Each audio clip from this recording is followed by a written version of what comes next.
បាទជម្រាបសួរ Clinic ពេជ្រឧត្តមយើងខ្ញុំមានសេវាកម្មដូចជានៅទីនេះអាចមើល A1C ដោយម៉ាស៊ីនទំនើបនិងតម្លៃសមរម្យ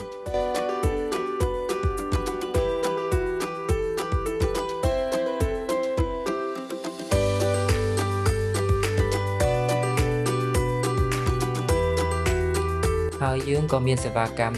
ចាក់វ៉ាក់សាំងផ្តាសាយធំសម្រាប់កុមារនិងមនុស្សចាស់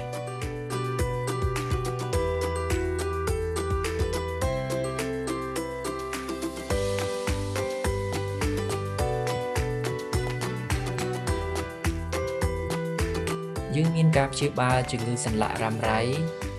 យើងមានបូមទឹកសន្លាក់និងចាក់ថ្នាំចូលសន្លាក់ជង្គង់ឬស្មាជាដើម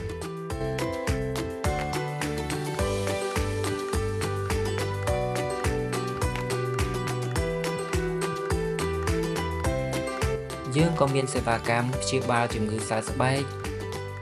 មុខមុនឬក៏ជាប់មុខជាដើម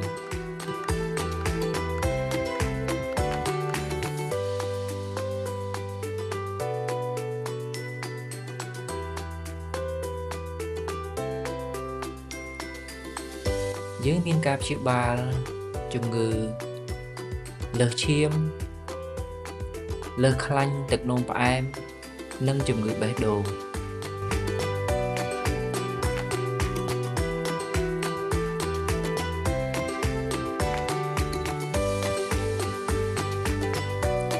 យើងក៏មានសេវាកម្មព្យាបាលជំងឺធាត់លើសគីឡូតាមក្បួនពេទ្យ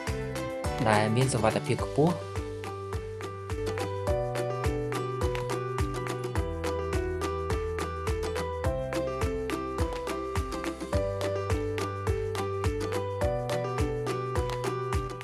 យើងមានឆែកសុខភាពប្រចាំឆ្នាំជូនគ្រួសារលោកអ្នក